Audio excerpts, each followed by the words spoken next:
안녕하세요. 88.7MHz 단원 FM에서 보내드리는 시즌2 전원석의 횡설수설 6번째 방송을 시작하도록 하겠습니다. 전원석의 횡설수설은 LQ를 지향합니다. LQ는 로우 퀄리티의 준말입니다. 이 시간도 우리 청취자 여러분들 저와 함께 편안한 한 시간 맞이하셨으면 좋겠습니다.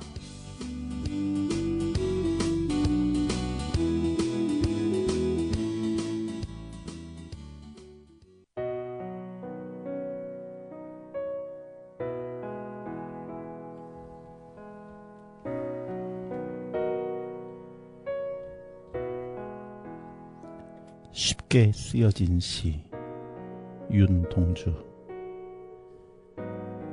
창밖에 밤비가 속살거려 육첩방은 남의 나라. 시인이란 슬픈 천명인 줄 알면서도 한 줄 시를 적어볼까. 땀내와 사랑내 포근히 풍긴 보내주신 학비 봉투를 받아 대학 노트를 끼고 늙은 교수의 강의 들으러 간다. 생각해보면 어린 때 동물을 하나, 둘, 죄다 잃어버리고 나는 무얼 바라 나는 다만 홀로 침전하는 것일까. 인생은 살기 어렵다는데 시가 이렇게 쉽게 쓰여지는 것은 부끄러운 일이다. 육첩방은 남의 나라. 창밖에 밤비가 속살거리는데 등불을 밝혀 어둠을 조금 내몰고 시대처럼 올 아침을 기다리는 최후의 나는 나에게 적은 손을 내밀어 눈물과 위안으로 잡는 최초의 악수.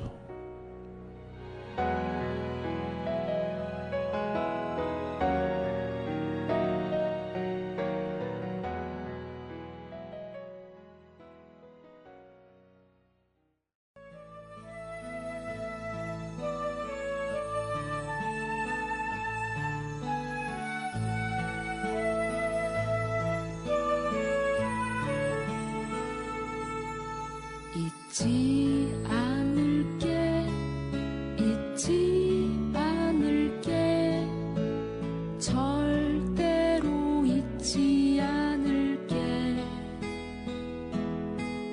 꼭 기억할게 다 기억할게 아무도 외롭지 않게 잊지 않을게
네, 오늘은 4월 16일 우리 세월호 참사가 일어난 지 만 11주년이 되는 바로 그날입니다.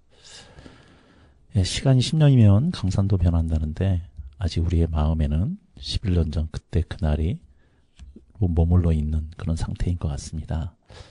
잊지 않을게.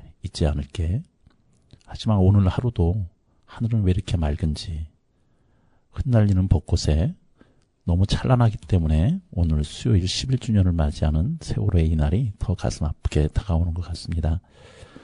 윤동주는 시인으로서 시가 너무 쉽게 쓰여지는 것에 대한 바람에 나는 잎새에도 괴로워하며 민감한 심정을 가졌던 그런 시인이었습니다. 그런 시인의 마음을 세월호 11주년을 맞이하여 같이 느껴보기 위해서, 그 가슴을 조금이라도 공유해보기 위해서 윤동주의 시를 읽어드렸습니다. 원래 오늘 자리에 모신 분은 심리센터 소장님 운영하시는 심리학 박사님을 모시고 우리가 가지고 있는 우리를 현대를 살아가는 사람들 가운데 어떤 점이 가장 아픈 점인지 그런 점들을 어떻게 우리가 좀 같이 극복하고 또 예방하면 좋을지에 대한 이야기를 좀 나누고 싶어서 모셨습니다. 하지만 날이니까 또 우리 센터 소장님께서 맞이하셨던 4.16이 또 어떤 4.16이었는지 같이 한번 또 들어보면서 4.16과 함께 같이 이야기를 나눠보도록 하겠습니다. 우리 스튜디오에 모셨는데요. 직접 인사 듣고 이야기를 진행해 보도록 하겠습니다. 안녕하세요. 네, 안녕하세요. 박찬희입니다. 네, 본인 소개 좀 부탁드리겠습니다. 네, 저는 안산 사동에서 조그만하게 박찬희 심리상담센터라는 센터를 운영하고 있는 상담사입니다. 네, 그리고 또 부업으로는 대학에서 학생들을 가르치고 있습니다. 제가 센터를 운영하고 있음에도 이렇게 상담사라고 저 자신을 소개하는 이유는 센터장이라는 직함보다는 상담사라는 직함이 저에게는 제가 제일 좋아하는 앞에 붙는 저를 표현하는 수식어인 것 같아요. 네. 상담사가 본인의 어떤 본 캐릭터로 불려지기를 또 그렇게 캐릭터로서 또 살아가는 모습이신 것 같은데요. 네네. 네, 우리 성단사님에 대해서는 우리가 이제 좀 이따 다시 한번 얘기 나누기로 하고요. 오늘이 4월 16일 이제 세월호 11주년인데 11년 전 우리 상담사님 내익지가 않아서 아무렇게나 불러주셔도 네네. 됩니다. 네. 우리 상담사님은 11년 전 그날 어떻게 맞이하셨나요? 그 소식을? 아이고, 그날은 정말 잊을 수가 없는 게 지금은 이제 예비역이죠. 저희 큰아들이 중학교 2학년이었어요. 그때 처음으로 어떻게 보면 엄마 노릇을 해보겠다고 중학교 엄마 이렇게 봉사 활동을 간 날이었어요. 그래서 엄마들하고 모여 앉아서 그 얘기를 했는데 그 얘기를 하면서 전원 구조됐대라는 소식이 우리는 다 들었잖아요. 그때 막 아이고 그럼 그렇지 대한민국이 어떤 나라인데 아이고 요놈들 아주 좋은 술안주거리 생겼네 막 10년 후에는 막 그렇게 하겠네 막 요러면서 막 웃으면서 들었는데 봉사활동을 마치고 집에 와서 TV를 켜니 상황은 그게 아니었죠. 그때 정말로 너무나 참담했고 그리고 그때는 제가 상담사로서는 굉장히 미숙했던 때이기 때문에 그들을 제대로 도와줄 수 없다는 생각에 또 한 번 절망했고 그리고 제가 믿었던 나라에 대한 실망감 그리고 제 아이들의 눈조차 제대로 마주칠 수 없었던 미안함 그런 것들이 너무나 크게 느껴졌던 그날이었던 것 같아요. 아드님이 중2였다면 혹시 아주 선명하게 기억을 하고 있을 텐데 네. 아드님은 그 이후 어떻게 세월호를 잘 충격이랄까요? 어떻게 잘 견뎌 나갔나요? 그리고 나서 몇 년이 지난 후에 가족여행을 갔는데 제가 너무 깜짝 놀랐던 게 아들이 둘인데 그 큰아들은 이렇게 뭔가 안전에 대한 공포 그리고 둘째 아들은 그때 놀러 갔던 곳이 바다였어요. 바다에 대한 공포가 너무 심한 걸 보고 정말 저도 깜짝 놀랐어요. 이게 모든 국민에게 정말 아무렇지도 않은 것처럼 행동하고 생활했던 아이들조차도 이게 이렇게라도 트라우마가 남아있구나. 그런, 생각을 했었고요. 그리고 그때 이제 둘째 아이가 정말 너무나 순진하게 뉴스를 보면서 도라에몽이 되고 싶다고. 도라에몽이 돼서 세월호를 작게 만들어서 내 주머니에서 꺼내서 나오고 싶다. 그렇게 얘기했던 그 아픈 기억이 아직도 생생하네요. 네. 아니, 성삼사님이니까, 이제 저도 강의를 하는 입장에서, 어떻게 하다가 세월호 얘기를 잠깐이라도 이렇게 하고 넘어갈 때가 있어요. 네, 네. 근데 이 세월호라는 얘기만 나오면 울컥하거든요. 그러니까 이게 저한테도 트라우마인가요, 그게? 트라우마일 수도 있고, 제 생각에는 사람이면 당연히 느끼는 애도의 감정이 아닐까 생각이 들어요. 내가 가장 소중하게 생각했던 것들, 그것을 잃은 것에 대한 그 상실의 감정 등을 고스란히 느끼는 과정이라고 생각해요. 어떻게 보면 저희는 안산에 살면서 아이들을 잃기도 했고, 그리고 선생님들도 잃었고, 그리고 또 대한민국 국민들을 잃었어요. 그런데 더 잃은 건 대한민국에 대한 배신감. 우리가 우리 손으로 뽑은 정치인들에 대한 배신감. 이런 것들. 그러니까 우리가 가지고 있던 기본적인 상식을 상실한 때였잖아요. 네. 그거에 대한 애도의 감정이 아닐까도 싶어요. 1년 전에 4.16 10주년 맞이해서 이제 방송을 진행을 하다가 지금도 그때 방송은 참 제가 못 듣겠는데 하면서 울면서 했어요, 방송을. 손님을 모셔놓고. 그래서 그거 편집하느라고 참 힘들었는데, 오늘 지금 이렇게 성대사님 앞에서 또 얘기를 하려고 하니까 제가 또 눈을 못 맞추겠네요. 네네. 예. 서로 눈시울이 붉어지는 걸 보면서 방송할 수밖에 없는. 네. 네. 자, 이제 우리 성대사님한테 여쭤볼게요. 네, 우리 성대사님. 안산 원래 여기 지역이 고향이신가요? 아니요. 대전이 고향이고, 남편은 천안이 고향이고, 그리고 이제는 시집을 오면서 남편 취업 때문에 여기 와서 그냥 쭉 살게 됐어요. 그러면은 원래 대학 전공도 심리를 하셨던 거예요? 아니요. 대학은 유아교육을 전공해서, 그리고 이렇게 살면서 좀 참 좋은 엄마가 되고 싶었는데 그게 제가 좀 많이 부족한 것 같더라고요.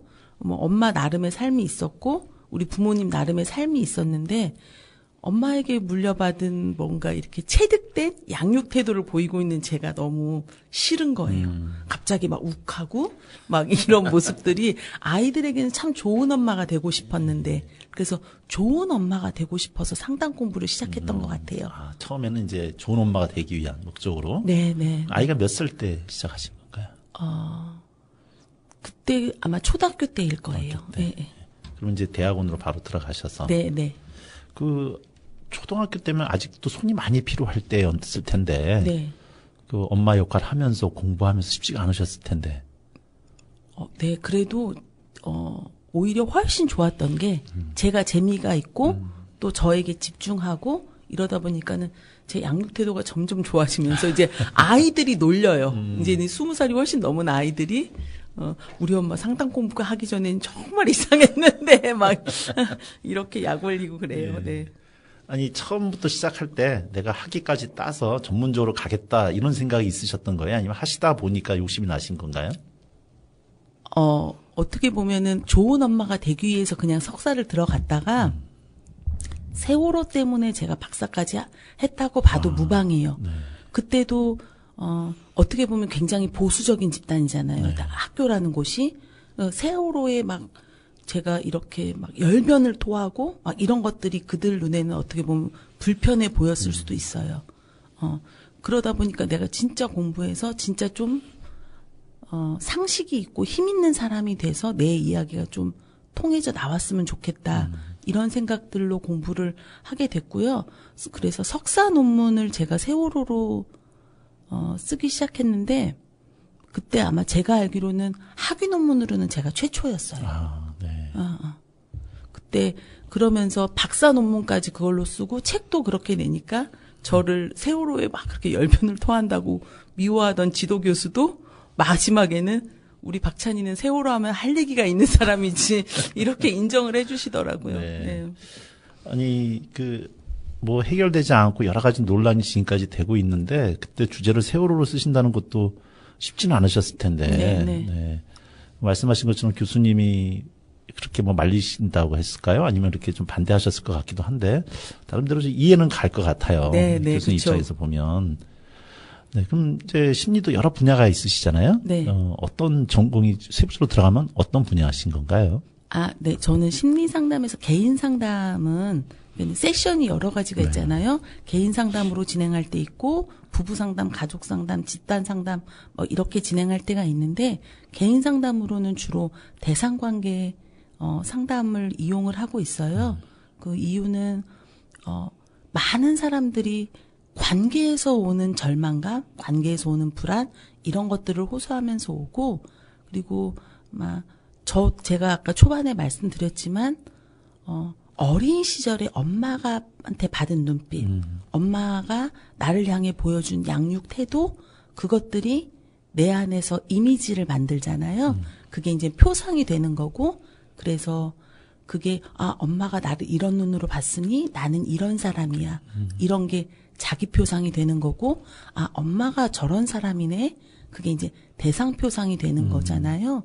그래서 그런 자기 표상과 대상 표상을 가지고 세상을 살아가다 보면 참 많이 어려운 난간에 부딪히고 자기가 왜곡되어서 갖고 있는 그런 표상들로 인해서 자기 스스로 상처받기도 하고 남을 상처 주기도 해요. 그러면서 그렇게 오시는 분들을 상담사가 일관적이고 수용적인 태도로 안정애착 재경험을 할 수 있도록 해주는 거죠. 그리고 또 그들이 느꼈던 감정들 그것이 뭐 그때 그건 네가 잘못 생각한 거야 막 이런 게 아니라 그들의 감정을 충분히 토해내고 그리고 그것들을 상담사가 담아주고 안아주고 하면서 타당화 시켜주면서 정서 경험이 교정적으로 일어날 수 있도록 도와주는 그런 상담이라고 생각하시면 돼요. 주신 말씀을 그냥 제 언어로 한번 이해를 해볼게요. 네. 그러니까 아이는 태어나면서 자기의 시각으로 세상을 보기보다는 엄마의 시각으로 특히 가장 자기 주의된 양육자가 엄마일 테니까 네네. 엄마의 시각으로 세상을 보게 되고 또 자기를 보게 되는데 그는 엄마의 시각이 나를 보는 시각이 왜곡될 수도 있고 뭐 그렇게 잘못되었을 때 그런 시각으로 나를 보는 시각 자체가 나에 대한 인식 자체가 좀 어그러져 있다든가 그렇죠. 그리고 또 엄마의 시각으로 다른 대상을 또 왜곡되게 바라보고 그렇죠. 그런 가운데 성장해 가면서 거기서 생기는 어떤 갭이라 그럴까? 그렇죠. 간극 이런 것들 때문에 괴로워하고 그러면서도 그 원인을 찾지 못해서 괴로워하는 것들을 상담사님이 만나주시면서 본래의 자기 모습을 보게끔 하고 자기가 그렇게 그런 간극 때문에 괴로워했던 것들이 네 잘못이 아니었다라고 하는 것들을 깨달아가면서 거기서 좀 자유하게 만들어주는 뭐 그렇게 이해하면 될까요? 그럼요. 네. 아주 좋네요. 네. 이제 그런 게 어떻게 보면 애착 관계라고 하는 단어로 제가 이해가 좀 되는데 네. 어떻게 부모하고 애착 관계를 형성할 것인가. 네. 예전에 그냥 제목은 모르겠고 그래서 애착에 대한 책을 한 번 읽었는데 애착을 뭐 여러 가지 유형으로 나누기도 하고 네. 그래서 그것들을 유튜브에 보니까 또 이런 애착은 이런 행동을 하고 막 이렇게 좀 간단하게 설명이 좀 돼 있더라고요. 네. 그럼 선생님하고 만나면은 이제 우리의 자기를 거울로 좀 보면서 자기 모습을 볼 수 있는 상당히 좀 재미있을 것 같으면서 두려울 것 같다는 생각이 좀 들어요. 네, 맞아요. 나를 직면한다는 게 쉬운 건 아닌 것 같은데 네. 어떤 분들이 찾아오세요? 청소년들 같은 경우는 요새는 학교 폭력에서 가해자, 피해자 다 오고 그리고 너무 엄마가 성적 때문에 닥달하다 보니까 아이가 너무 우울증에 걸리고 그런 것을 액팅아웃 하면서 또 비행을 저지르게 돼서 그런 친구들이 오기도 하고요. 그리고 또 부부 문제에서 또 오는 갈등들 그리고 회사 생활에서 겪는 갈등 뭐 여러 가지가 있을 수 있죠. 아니 그러니까 제가 드렸던 말씀은 만약에 부모의 문제 때문에 온다라고 할 때 이게 자기가 스스로 오지 않고 부모가 데리고 올 거 아니에요. 그렇죠. 네. 그때는 이제 부모는 자기 문제라고 생각을 안 하고 애가 무슨 문제가 있으니까 왔다라고 했는데 그럼 이게 애만 대해서는 아니고 부모까지 같이 가야 되는 거 아니에요. 그럼요. 네. 그때의 부모가 가지고 있는 저항이라고 할까 이것들이 만만치 않을 것 같은데. 네, 맞아요. 상담사로서 제가 두 번째로 어려워하는 상담이에요. 청소년 내담자인데 부모는 우리는 아무 잘못 없으니까 얘만 고쳐줘요. 하는 그런 부모가 왔을 때는 정말 너무 힘들어요. 그래서 부모님도 꼭 상담을 받으셔야 합니다. 저에게 정말 많은 돈을 쌓아놓고, 너무 몇 년을 저에게 맡길 자신이 없으시면 같이 오십시오라고 꼭 말씀을 드리죠. 아, 그게 빠르게 효과가 있다. 그럼요. 부모 상담은 같이 병행했을 때 네. 훨씬 효과가 좋아요. 아니, 그러니까 부모가 그렇게 자기 문제를 인식을 하고 이게 내 문제야라고 와서 같이 마음을 열고 상담하면 되는데 계속 저항하시는 부모들이 있을 거 아니에요. 오기는 왔지만 네. 변명하고 계속 방어하고 네. 제일 힘들 것 같다는 생각이 좀 들어요. 네, 맞아요. 그러니까 처음에 알아요. 제 잘못인 거 알아요.로 시작을 해요. 그런데 마지막에는 근데 얘가 말을 너무 안 듣잖아요. 그런 부모님들은 보면 그 부모님들 역시 안정 애착이 잘 안 이루어졌던 부모님일 수 있고 살면서 그분들 나름대로의 상처가 또 크기 때문에 그분들이 가지고 있는 왜곡된 세상관 뭐 이런 것들을 또 그대로 수용해주고 반영해주고 하면서 스스로 자신들이 좀 알아갈 수 있도록 이렇게 자신들의 마음에 있는 응어리가 풀어지면 그분들 또한 또 변화가 되더라고요. 현대 사회를 살아가는 사람들의 가장 대부분을 차지하는 심리가 저는 불안이라고 여겨져요. 네. 그러니까 많은 심리학자들도 만약에 사람의 감정을 양파처럼 깔 수 있다면 맨 마지막에 남은 건 불안일 것이다라는 얘기를 하거든요. 근데 생존에 대한 불안이 너무 크고 그리고 저는 불안을 조장하는 사회라고 봐요. 지금 현대 사회가 공부를 못하면 성공하지 못할 것이고 돈을 못 벌 것이고 돈을 못 벌면 인간답게 살지 못할 것이고 이런 것들을 계속 주입하잖아요. 그러다 보니까는 너무 어린 시절부터 엄마 아빠의 불안이 감정이 그대로 전이되어서 아이들 또한 너무 심각한 불안을 느끼고 그것이 내면화되었을 때는 우울이라는 감정으로 나타나는 거고 외연화됐을 때는 비행이라는 행동 특성으로 나타나는 것 같아요. 네.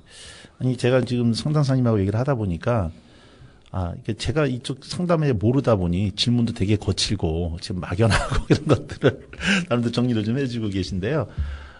그런 면에서 좀 무식한 질문이에요. 그러니까 지금 드렸던 답이 불안이다. 근데 그 불안이 결국은 어떻게 보면은 외부 조건, 사회 조건, 구조, 사회 현상 때문에 일어나는 어떤 상태에 무력한 개인이 있어서 나름대로 그 안에서 느껴지는 그런 상태로 좀 이해가 좀 됐거든요. 그런데 이런 사회적인 구조 조건은 앞으로도 더 강화된다든가 더 고착화될 텐데 여기서 개인이 단순히 내 마음을 고쳐 나간다는 게 혼자로서 어떤 치유라고 하는 게 한계가 있는 게 아닐까. 사회는 그대로인데 이럴 때 어떤 답을 좀 주실 수 있을까요? 그렇죠. 사회는 그대로인데 그래서 저는 어른이라는 단어를 되게 좋아하거든요. 좀 어른들이 좀 이런 불안을 조장하는 사회 이런 것들을 조금 더 이렇게 완화시켜주는 역할을 해야 되지 않을까? 그러니까 대한민국 어른으로서 좀 저는 이런 표현들을 되게 많이 써요. 그래서 그런 역할들을 좀 해주면 좋겠다라는 생각이 들어요. 그래서 이렇게 세월호 이후 그리고 이태원 참사 이후 뭐 여러 가지로 진짜 젊은 친구들이 너무 불안을 겪잖아요. 지금 이 질문하고는 좀 맞는 답은 아닐 것 같은데 갑자기 한 내담자가 떠올라서 이태원 참사 이후에 자기 친구는 죽고 자기는 살았어요. 근데 이 마음 안의 분노가 자기 자신에 대한 분노 그리고 자기를 위로해주는 사람들에 대한 분노 이게 너무 심한 거예요. 그러니까 한 예로 그 친구가 한 말이 위로받아야 될 건 그 친구인데 여기 앉아서 위로받고 있는 내가 너무 가증스럽다. 세상이 망했으면 좋겠다. 이런 얘기들을 한 적이 있어요. 그러다 보니까 어떻게 보면은 우리가 어른들이 계속 그런 것들에 대해서 진상규명을 해주고 또 안전한 나라를 만들려고 노력해주고 그러니까 그리고 공부가 아니어도 여러 가지로 좀 돈이 없어도 인간답게 살 수 있는 삶의 방안들을 조금씩 이렇게 보여주는 거 그런 것들이 불안을 완화시킬 수는 있겠죠. 근데 기본적으로 인간은 불안할 수밖에 없는 존재인 게 왜냐하면 우리의 생명이 유한하기 때문이에요. 죽음에 대한 불안이 밑바닥엔 다 있으니까. 근데 언젠가는 죽지만 죽는 그 순간까지 좀 행복하고 안전하고 사람답게 살아갈 수 있도록 그런 내가 그런 가치관을 가질 수 있도록 세상이 그런 걸 지향할 수 있도록 돕는 것이 어른의 목 아닌가 생각이 들어요. 그렇게 말씀 주시니까 우리 성전사님을 이제 제가 개인적으로 만나게 된 것은 우리 단원 FM에 방송을 하면서 다른 방송을 하러 오시면서 제가 인연이 됐거든요. 네네. 근데 이제 어떻게 보면 그 방송, 우리 단원 FM에서 하는 방송 자체가 이제 공적인 또 소외된 자들을 위한 방송으로 거기에 시간을 내서 와주시는 건데 어떻게 보면 돈 한 푼 안 되는 거잖아요. 네. 그런 의미에서 성단사님으로서 개인적인 만남이 아니라 방금 말씀하신 것처럼 어른으로서 이 사회에 대한 책임 그런 역할들을 담당하기 위한 하나의 어떤 몸짓이 아닐까 그런 의미에서 이 방송을 좀 나와서 해주시는 게 아닐까 이런 생각이 좀 들었어요. 네. 네, 우리 그런 면에서 이제 노래 한 곡 듣고 우리 성단사님이 만났던 개인적인 경험 내담 사례자들, 상담 사례자 한 두세 개 정도, 특히 세월호나 이태원 참사, 이 참사에 관련된 이야기들로 한번 이야기를 좀 들어보도록 하겠습니다. 제가 노래 부탁을 좀 드렸더니, 이제 화인 노래를 주셨어요. 네네. 이 노래 신청해 주신 이유가 있으실까요? 정말 제 마음하고, 세월호 이후 제 마음하고 너무 닮은 노래라, 신청을 하게 됐고요. 조금 마음 아플 때 아프더라도 이 노래가 위로와 힘이 되었으면 좋겠고, 또 연대를 이끌어냈으면 좋겠다는 생각이 신청하게 됐습니다. 네, 감사합니다. 노래 듣겠습니다. 네. 화인.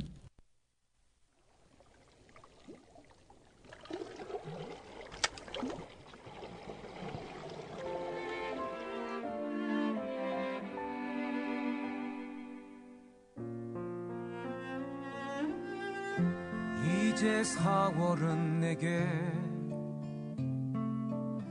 옛날의 4월이 아니다. 이제 바다는 내게 지난 날의 바다가 아니다.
자고 쉽게 말하지 마라.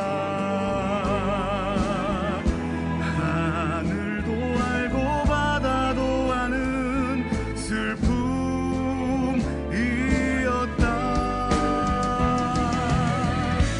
이제 4월은 내게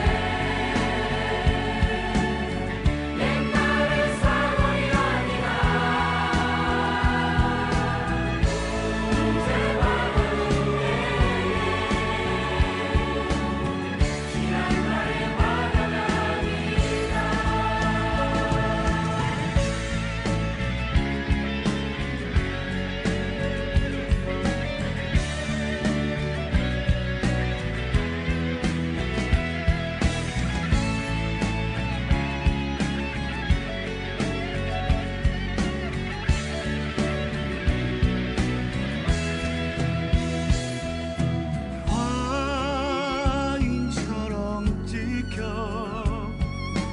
아직 남아있으라 뿐 죽었어도 가지고 가 이별이었다.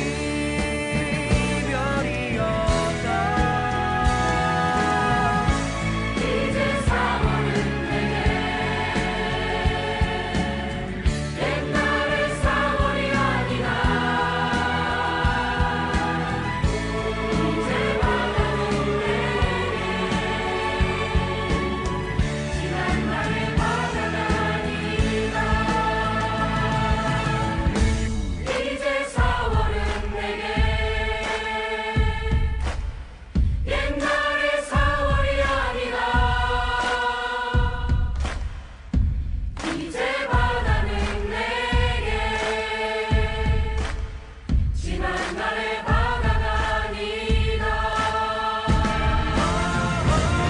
이제 사월은 내게 옛날의 사월이 아니라 이제 바다는 내게 지난 날의 바다가 아니라 지난 날의 바다가 아니라.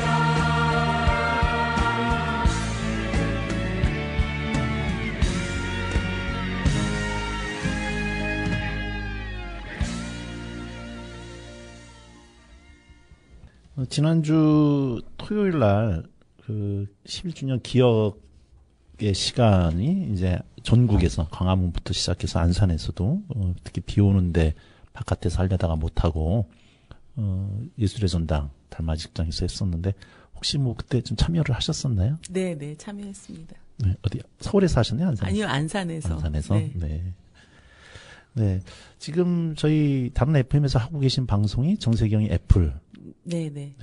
되게 참 특이한 팀이에요, 그 팀은. 저희는 혼자서 하기도 힘든데. 네 분이서 모이시나요? 아, 그때마다 다른 것 같아요. 네. 네. 아니, 어떤 기회로 참석을 하시게 되셨어요? 아, 정세경 님에게서 같이 하자고 제안을 받고, 너 시간 될 때만 참여해줘. 이렇게, 네. 그렇게, 해서 참석을 하게 됐습니다. 아니, 이걸 제가 여쭤보는 이유는 정세경 님이 어쨌든 이제 진보당이라고 하는 특정 정당 소속 정당원이시근데. 네. 혹시 그쪽 진보당 당원이신가요? 아, 진보당 당원은 아니고요. 네. 정세경 DJ님하고 인연을 맺은 게 세월호 때문이에요.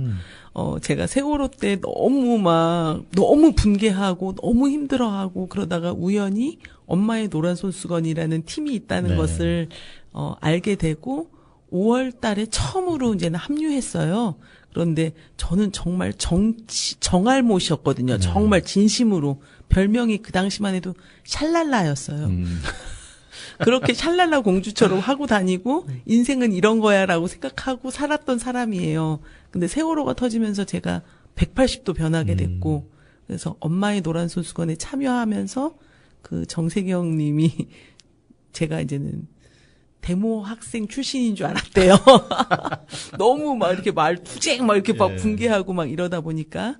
근데 진보당 당원이 되지 않은 것은 상담사라는 직업 때문이기도 해요. 네. 정치적 중립과 뭐 가치 중립 이런 것들을 워낙 중요시하는 그런 그룹 모임이기 때문에 네. 뭐 의사와 마찬가지로 그래서 의사 공무원들도 그런 거는 좀 제한을 두잖아요. 그래서 그런 것들 때문에 당원이 되진 않았지만 요새 보면은 플랜카드 그걸 보면 너무 화가 나요. 저는. 네. 오늘도 오는데 국민의힘 플랜카드가 산불 피해 복구에 총력을 다하겠습니다. 뭐 그리고 공정과 상식 마음속으로는 니들이 그런 얘기 해도 되니? 막 공정과 상식이라는 단어를 아니? 뭐 이런 생각이 많이 올라오고 좀 많이 힘들고 그리고 그분들이라고 해야 되겠죠. 그 사람들이 이렇게 뭐랄까 단어의 뜻을 훼손시키는 게 저는 네. 너무 화가 나요.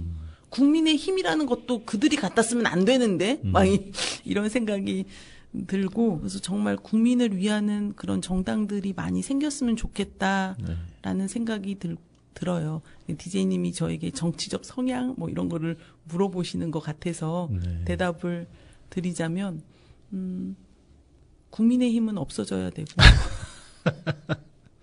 민주당은 좀 정리가 돼야 될 것 같고 네. 나머지 당들은 좀 안정화를 찾았으면 좋겠다라는 생각이 듭니다. 네. 어디까지나 우리 이제 박찬희 상담사님의 개인적인 정치적인 성향이었어 네. 말씀을 좀 드립니다. 네, 이렇게 뭐 편집해 주셔도 됩니다. 저는 이제 정세경님하고 방송을 같이 하시면서 하시다 보니까 이제 그분의 같은 당원인 줄 아셨는데 그건 아니셨다라고 하는 점 때문에 그 점이 참 신선하게 다가오네요. 네. 자, 그러면 상담사님의 입장으로 돌아오셔서 세월호를 거치시면서 뭐 그 당시에는 아직 이제 상담에 네. 좀 초보였다라고 말씀을 하셨지만 알게 모르게 또 의도적이든 비의도적이든 이렇게 참사에서 상처를 받으셨던 세월호가 됐던 또 그 이후로 또 많은 참사가 있었지 않습니까? 네. 이태원 참사도 있었고 오송 참사 또 근래에는 이제 무한 국제 참사부터 시작을 해서 네.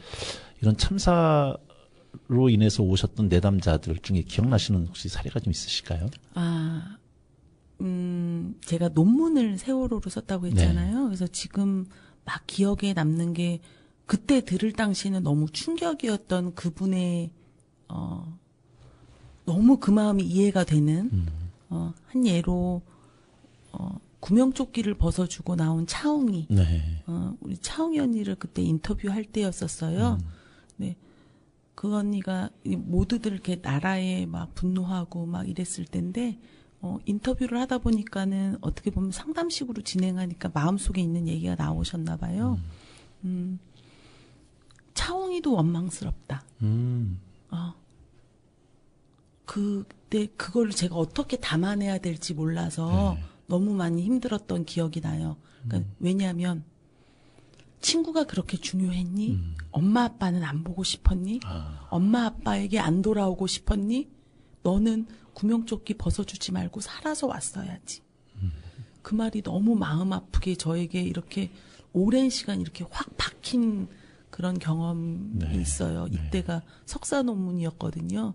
그래서 오죽 그럴까. 그리고 부모님들 대부분이 다 자신을 원망하고 있다는 거.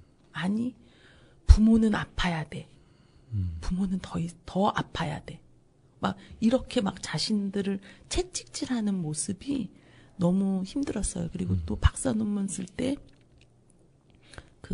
지금은 연극단원으로 활동하고 계신 분인데 예진이 언니, 예진이 엄마, 그분은 정말 이 예진이가 느낀 그 고통을 느끼고 싶어서 물속에서 이렇게 안 나온 적이 있었다. 근데 사람이니까 그게 되냐? 나도 살려고 나오더라. 너무 내 자신이 싫어지더라. 그런 말씀을 하셨던 게 너무 이렇게 떠올라. 자신을 원망하고 고인이 된 내 자식들을 또 원망하고 그러면서도 너무 철저하게 그리워하는 다시 태어나면 또 다시 엄마랑 딸로 태어나고 싶다. 지도 엄마한테 해주고 싶은 거 해주게 하고 싶고 나도 그 딸에게 못 해줬던 거 하게 해주고 하고 싶다. 그런 얘기들이 논문 쓸 때 좀 가슴 절절하게 와닿았던 것 같아요. 그래서 이 이 화인 노래 가사에도 이제 눈물을 거두라고 말하지 말라. 충분히 아직 울게 해야 되거든요. 그리고 저희도 하면서 자연스럽게 울컥울컥한 이 감정들을 그대로 만나야 된다고 생각합니다. 그 한편으로는 이제 피해자가 자기 탓을 하는 그러니까 엄마들도 그렇고 가족들도 그렇고 본인들의 잘못이 아닌데도 불구하고 마치 본인의 잘못인 것처럼 느껴지는 그런 상태들. 그러니까 저는 이제 제가 강의를 하는 것 중에 하나가 그리스 로마 신화 쪽에 강의를 좀 하나 하고 있는데 메두사 강의를 할 때마다 그런 걸 느껴요. 메두사라고 하는 여인이 아주 아름다운 여인이었는데 이게 포세이돈이라고 하는 신한테 겁탈을 당한단 말이죠. 근데 그랬던 그의 아름다웠던 머리카락이 아주 흉측한 뱀들로 변하는 게 보면서 이게 혹시 내가 이렇게 예쁘지 않았더라면 내가 이런 조건이 아니었으면 내가 당하진 않았을 텐데 그래서 그러한 탓을 자기의 머리카락에 대한 원망과 그 상대를 향한 게 아니라 자기에 대한 그런 것도 돌리는 게 아닐까. 그래서 메두사는 나중에 동굴로 숨어 들어가는데 잠깐만 그러면서 피해자 탓하기, 자기 탓하기 그런 것들로 인식이 좀 되고 있었는데 지금 선생님 말씀 듣다 보니까 갑자기 이렇게 또 생각이 또 떠오르네요. 네, 맞습니다. 그러니까 이런 참사 피해자, 그러니까 성폭력도 제가 말씀을 들으면서 생각이 떠오르는데 네가 짧은 치마 입고 다녀서 네가 예뻐서 건드린 거야. 그러니까는 그런 분들이 꽤 많아요. 예를 들어서 어린 시절에 성폭행을 당했어요. 근데 엄마 아빠가 하는 말이 그 어린 시절에 야 네가 이뻐서 아저씨가 좀 예뻐한 것 같다가 오히려 엄마 아빠가 그러니까 얘는 예쁜 게 죄가 된 거예요. 그렇죠. 이거를 예쁜 걸 좋아해야 되나 말아야 되나 예쁜 거 자체가 자기가 이렇게 어떻게 보면은 여자가 예쁘다는 거는 일종의 타고난 건데 이게 수치심으로 다가오는 네. 자기가 여성적이라는 게 수치심으로 다가오게 만드는 그런 것들이 있죠. 그리고 또 이태원 참사도 마찬가지로 왜 거기 가서 뭐 또 예를 들면 너 동성애라 거기 간 거야? 막 이런 것들. 그리고 교회에서는 그런 것들을 네가 흠모하고 추모해서 그래서 거기 가서 그런 사단이 틈타서 뭐 이런 식으로 말하는 거 그렇지 않거든요. 참사예요. 그거는 말 그대로 그들은 온전한 피해자예요. 피해자 말고 다른 단어가 있으면 써주고 싶을 정도로 더 큰 너무 극명한 피해자인 거죠. 그럼에도 불구하고 늘 그 피해자들은 자기 탓을 해요. 그리고 주위의 시선들. 그래서 이태원 참사 한 내담자도 그 내담자는 저에게 그냥 원래 애도 상담을 받던 내담자였어요. 자신이 친한 친구가 자살을 해서 죽었기 때문에 그래서 이럴 때는 저희가 아까 말씀하신 거랑 좀 비슷한 맥락으로 자살 생존자라는 말을 써요. 주위에 자살 유가족이라는 표현보다 자살 생존자라는 말을 쓰거든요. 근데 자살 생존자였어요.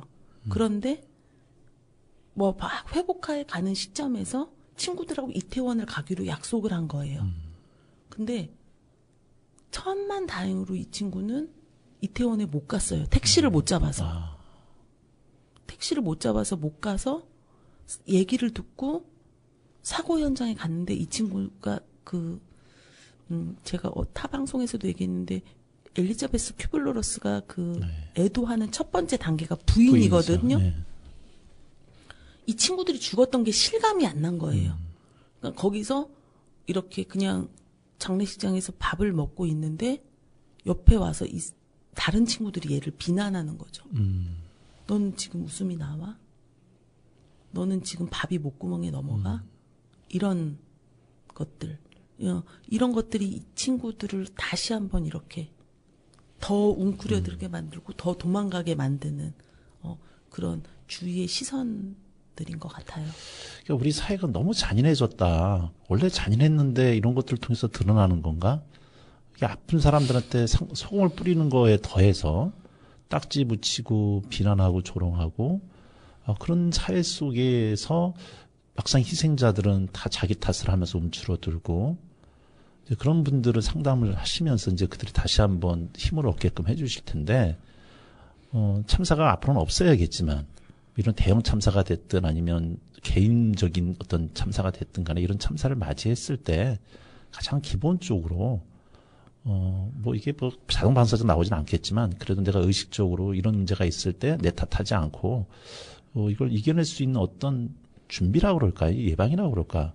어떻게 우리가 평상시에 준비를 하고 있어야 될까요?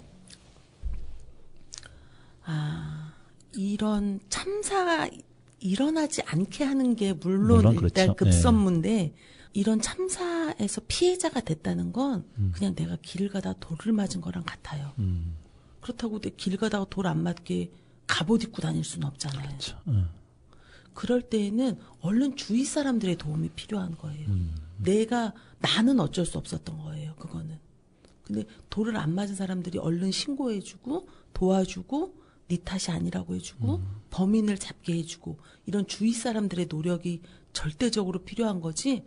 내가 뭐를 밤늦게 안 다녀서 성폭력을 미연에 방지하고 내가 그런 뭐 행사장에 안 가서 그러면 우리는 집 안에서만 살아야 되는 거잖아요. 뭐 미연에 방지하고 뭐 이런 거는 내가 준비할 수 있는 일은 없는 것 같아요. 저는 기본적으로 내가 건강하게 잘 살고 뭐 그렇게 하다가 근데 내가 뭐 건강하게 살 수만 있나요? 우울에 취약한 사람도 있고 불안에 취약한 사람도 있는데 그때는 저는 그냥 주위의 도움을 받는 것이 건강한 것이다라고 말씀드리고 싶어요. 그러니까 그런 일이 일어났을 때 자기 탓하지 말고 우선은 사람들한테 손을 내밀어라. 도와달라고 뭐 그런 거 말씀하시는 거죠. 네. 그리고 자기 탓도 하지 말라고 한다고 안 할 수는 없어요. 어느 정도는 그냥 좀 해야지. 하다 보면 왜냐면은 그런 너무 큰 일을 당했을 때 사람은 합리적인 생각을 할 수가 없어요. 비합리적인 생각을 할 수밖에 없기 때문에 비합리적인 생각을 하고 있을 때 주위 사람이 와서 그냥 그거를 충분히 안아주고 담아주면 그때 내가 좀 회복할 수 있는 거죠. 왜 그런 큰 일을 당했는데 이런저런 몹쓸 생각들이 안 들겠어요.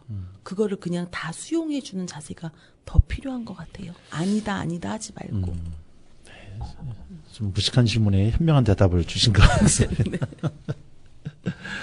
네, 워낙 험한 세상에서 같이 공동체라고 하는 단어 자체가 이제 사치스러워지고 각자 도생의 시간에 뭔가를 같이 하기 위해서 내 시간을 들여야 하고 노력을 들여야 되다 보니 그래서 이제 또 혼자 하는 활동을 당연시 여기는 사회 속에서 이런 공동체의 중요성 이런 것들을 하려면 그 나름대로 또 노력이 필요한데 그런 속에서 어떻게 보면 평상시에 좀 이웃들과의 관계 이런 것도 매적하는 것도 중요할 것 같고 또 어른들의 입장으로서는 그런 공동체라든가 이런 것들의 어떤 구축이 쉽게 접근할 수 있는 그런 것 세상을 만들어 놓는 것도 참 중요하다는 말씀으로 좀 제가 이해가 좀 되네요. 네네.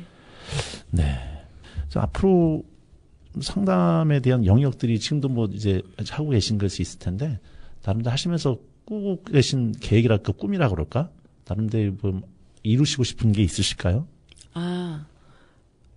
뭐 이렇게 큰 꿈이 있냐 뭐 이런 거 질문을 자주 받는데 저는 그냥 제 제자들, 제 후배들에게 좀 아랫목 같은 상담사가 되고 아랫목 같은 그냥 스승, 아랫목 같은 선배가 되었으면 좋겠다라는 생각. 그리고 상담사들은 무조건 그렇겠지만 저는 제가 꾸는 꿈보다 내 앞에 앉아있는 내담자 나를 바라보고 나만을 의지하고 있는 그 내담자가 제일 중요해요. 저는 그 내담자의 눈빛, 그 내담자가 바로 일어서서 자신의 힘을 깨닫고 다시 세상으로 나갈 수 있게 하는 그런 상담사가 되고 싶은 게 제가 꿈입니다. 네. 이 상담사 하시다 보면 내담자한테 역전이 된다 그러나요? 네. 뭐 그런 경우가 있어가지고 그 조절하기가 쉽지 않으시다 그러는데 어떤 그런 편에 있어서는 또 다른 또 뭐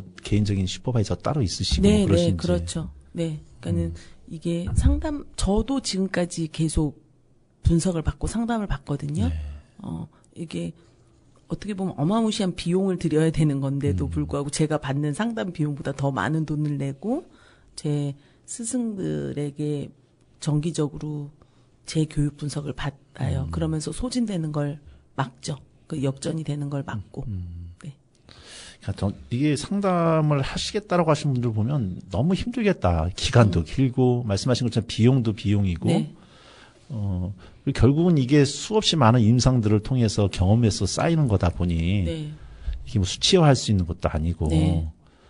그럼에도 불구하고 이런 분이 상담을 했으면 좋겠다라고 권해주신다면 좀 뭐 어떤 특별한 자격까지는 아니더라도 그래서 이런 분이 상담으로 오시면 좋겠다. 뭐 그런 분이 혹시 있을까요?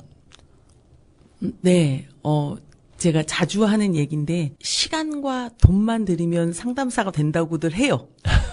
그러니까, 근데 이게 굉장히 역설적이게도 굉장히 많은 인내가 필요하다는 거예요.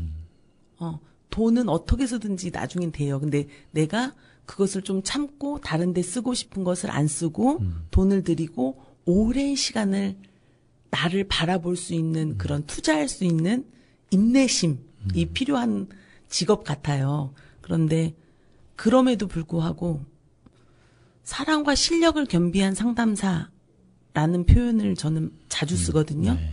이런 상담사를 우리가 지향해야 되지 않나? 그런데 이 중에 딱 하나만이라고 하면 저는 사랑이에요.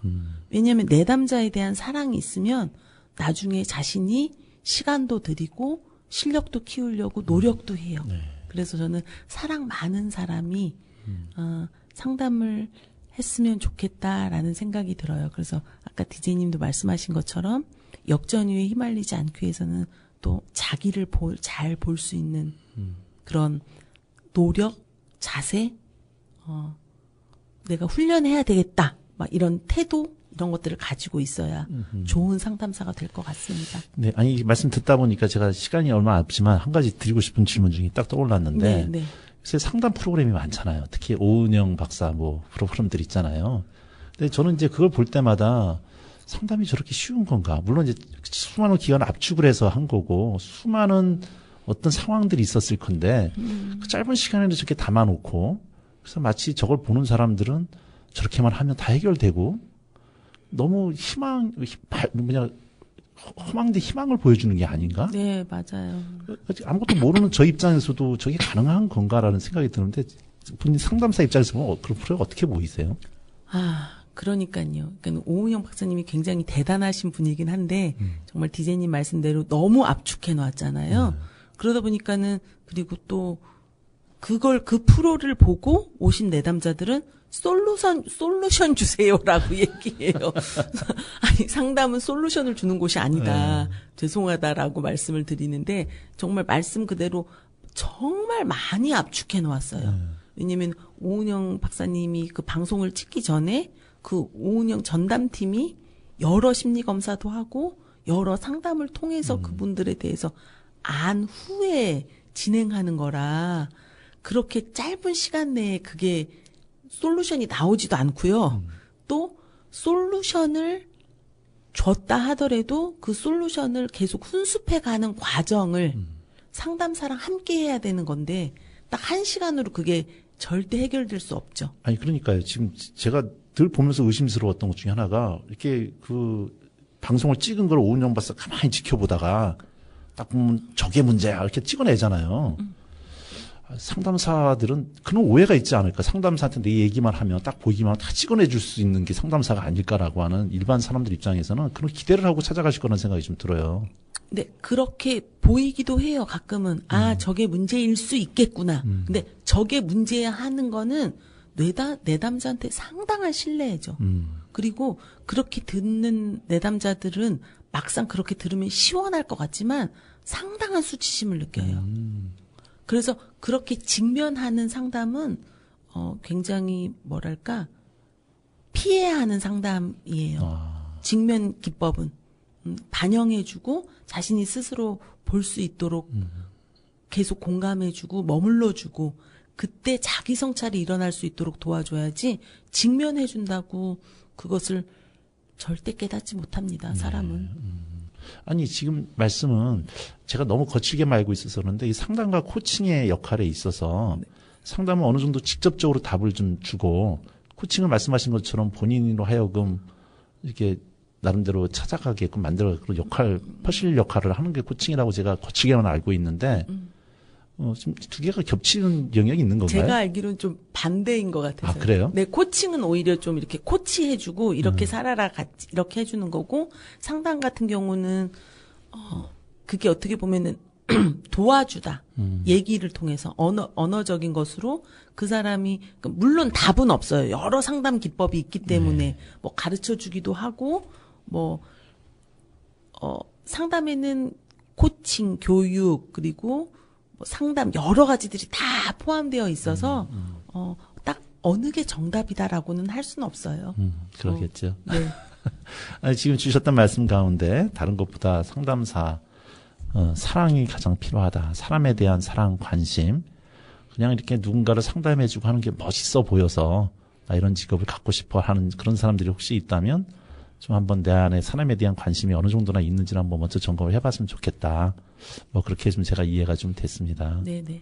네. 중도 포기하시는 분들도 엄청 많아요. 그렇게 쉽게 뛰어들 수 있는 직업은 아니에요. 그럴 것 같아요. 네. 남의 얘기를 듣고서 정말 힘들 텐데, 그게. 그냥 집안에 있는 제 와이프 얘기 들어주는 것도 쉽지가 않은데. 와이프 얘기 듣기가 제일 힘드시죠? 네. 네, 얘기하다 보니까 시간이 벌써 훅 갔습니다. 아니, 선생님이 가지고 계신 게 지금 너무 접근을 좀 너무 거칠게 해서 짧은 시간에 제대로 좀 이렇게 말씀을 제가 끝내지 못해서 좀 죄송하네요. 전 너무 즐거웠습니다. 네, 아니, 다음에 제가 또 좀 더 공부를 하고서 이제 선생님을 다시 한번 좀 모셔야겠다는 생각이 좀 들면서 계속 좀 식은땀 나도록 좀 느꼈던 시간이었습니다. 오늘 이렇게 나와주셔서 감사하고요. 다음 시간에 다시 한번 제가 부탁을 좀 드리는 걸로 다음 시간에 약속을 좀 드리겠습니다. 나와주시겠죠? 네. 물론입니다. 네, 감사합니다. 우리 오늘 박찬희 시민센터 수장님 모시고 이야기를 나눴습니다.